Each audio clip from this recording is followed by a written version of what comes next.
Hello നമസ്കാരം. ഇന്ന് ഞാൻ വന്നിട്ടുള്ളത് ഒരു സ്പെഷ്യൽ വീഡിയോയുമായിട്ടാണ്. ഒരുപാട് പ്രൊജക്റ്റുകൾ നമ്മൾ കംപ്ലീറ്റ് ആക്കിയിട്ടുണ്ട്, റെസിഡൻഷ്യലായിട്ടും കൊമേഴ്സ്യലായിട്ടും. പക്ഷേ ഇന്നത്തെ പ്രത്യേകത എന്ന് പറഞ്ഞാൽ ഞങ്ങളുടെ കൂടെ തന്നെയുള്ള ആർക്കിടെക്റ്റായ ഫൈസൽ കായുടെ വീടിൻ്റെ വിശേഷങ്ങളുമായിട്ടാണ്. ഈ ഭാഗം ഒരു കോസ്റ്റ് എഫക്റ്റീവ് ആയിട്ട് ചെയ്യാനും വേണ്ടിയിട്ട്, പാർട്ടീഷൻ ചെയ്യാനും വേണ്ടിയിട്ട് ബേസൺ പാനലാണ് യൂസ് ചെയ്തിട്ടുള്ളത്. ബേസൺ പാനലും MS ട്യൂബും യൂസ് ചെയ്ത് പ്ലൈവുഡ് കൊണ്ട് ജസ്റ്റ് ഫ്രെയിം ചെയ്തു. എന്നിട്ട് എന്ത് ചെയ്തു, ഈ ബേസൺ പാനലിന് നമ്മൾ ക്ലിയർ കോട്ട് അടിച്ചു കൊടുത്തു, വുഡൻ കോട്ട് PU ക്ലിയർ അടിച്ചു കൊടുത്തു. അതുകൊണ്ട് വളരെ മിനിമലായിട്ട് ലോ ബഡ്ജറ്റിൽ നമുക്ക് ഈ ഒരു പാർട്ടീഷൻ ഇവിടെ ചെയ്യാൻ പറ്റും.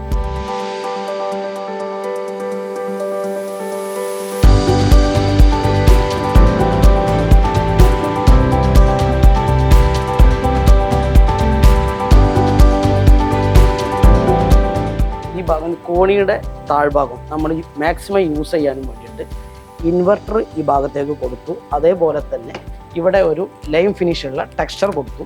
ടെക്സ്ചർ കൊടുത്തിട്ട് നേരെ ഈ ഭാഗം കുറച്ച് സ്പേസ് ഉണ്ടായപ്പോൾ ഈ ഭാഗത്തേക്ക് എന്ത് ചെയ്തു, കുട്ടികൾക്കുള്ള സ്റ്റഡി ഏരിയയും കൊടുത്തു. CCTV ക്യാമറകൾ, അവരെ ബുക്ക് ഷെൽഫുകൾ, എല്ലാ സ്റ്റോറേജുകളും ഈ ഭാഗത്തേക്ക് കൊടുത്തിട്ട് മാക്സിമം കോണിയുടെ താഴ്ഭാഗം, സ്റ്റെയർ കേസിൻ്റെ താഴ്ഭാഗം നമ്മൾ എന്ത് ചെയ്തു, യൂസേജ് ഏരിയ ആയിട്ട് കൺവേർട്ട് ചെയ്തു.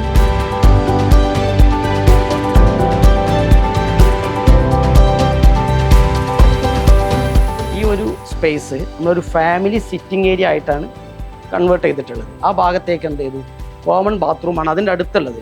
അപ്പോൾ ആ കോമൺ ബാത്റൂമും അതിൻ്റെ അടുത്ത് തന്നെ വലിയൊരു മിററും, തൊട്ട് അടുത്തായിട്ട് ഒരു അബുലൂഷൻ ഏരിയയും ഒരു പ്രെയർ ഏരിയയും എല്ലാം ഈ ഒരു കുറഞ്ഞ സ്പേസിൽ എന്തായിട്ടുണ്ട് നമുക്ക് ഉൾക്കൊള്ളിക്കാൻ കഴിഞ്ഞതുകൊണ്ട് ഒരു ഫാമിലി നമ്മുടെ വീട്ടിൽ വരുന്ന സമയത്ത് അവർക്ക് വേണ്ട ബേസിക് ആയിട്ടുള്ള എല്ലാ കാര്യങ്ങളും ഈ ഒരു ഭാഗത്ത് നിന്ന് തന്നെ പൂർത്തീകരിക്കാനും സാധിക്കും.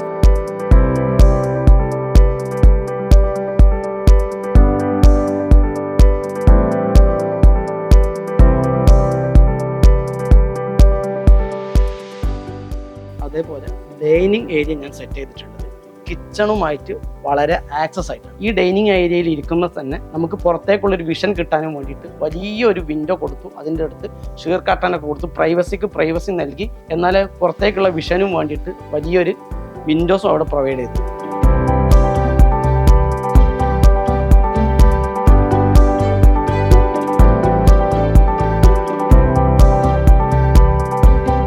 ഡൈനിങ് ഏരിയയുടെ അടുത്ത് തന്നെയാണ് വാഷ് ബേസിൻ ഏരിയയും സെറ്റ് ചെയ്തിട്ടുള്ളത്. എന്നിരുന്നാലോ വാഷ് ബേസിൻ്റെ പ്രൈവസി 100% കീപ്പ് ചെയ്തുകൊണ്ട് തന്നെയാണ് ഡൈനിങ് ഏരിയയും വാഷ് ബേസിൻ ഏരിയയും നമ്മൾ ഒരുമിച്ച് സെറ്റ് ചെയ്തിട്ടുള്ളത്.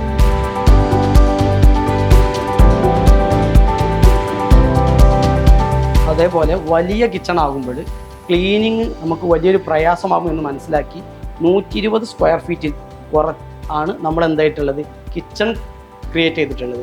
അതിൽ തന്നെ നമുക്ക് വേണ്ട എല്ലാ ഹോം അപ്ലയൻസുകളും ഉൾപ്പെടുത്തിക്കൊണ്ടാണ് ഈ കിച്ചൺ നമ്മൾ ചെയ്തിട്ടുള്ളത്.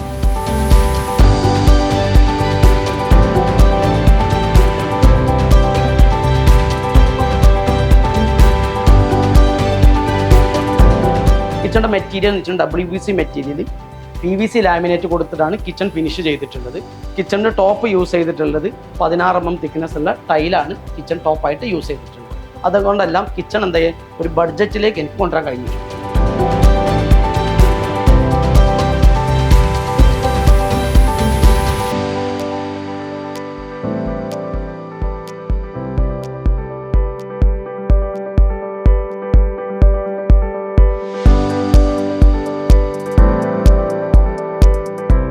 ഈ കൊടുത്തിട്ടുള്ളത് സ്കൈലൈറ്റിന് വേണ്ടി ചെയ്തത്.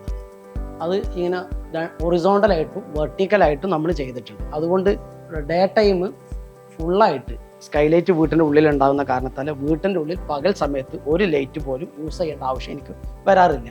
അത് 2 ഭാഗത്തായിട്ടാണ് കൊടുത്തിട്ടുള്ളത്. ഒന്ന് ഇവിടെയും കൊടുത്തിട്ടുണ്ട്, ഒന്ന് തൊട്ടപ്പുറത്ത് അവിടെയും കൊടുത്തിട്ടുണ്ട്.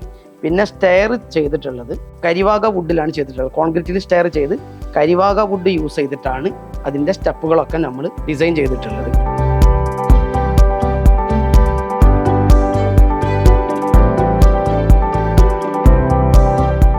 വീട് 2 മാസ്റ്റർ ബെഡ്റൂമുകളാണ്. ഒന്ന് ഗ്രൗണ്ട് ഫ്ലോറിലും ഒന്ന് ഫസ്റ്റ് ഫ്ലോറിൽ. ഗ്രൗണ്ട് ഫ്ലോറിലെ മാസ്റ്റർ ബെഡ്റൂമാണ്. മാസ്റ്റർ ബെഡ്റൂമിൽ നമ്മൾ ചെയ്തിട്ടുള്ളത് ടോട്ടലി വീട് മൊത്തം ജിപ്സം പ്ലാസ്റ്ററിംഗ് ആണ്, കൂളി കീപ്പ് ചെയ്യാൻ വേണ്ടിയിട്ട്.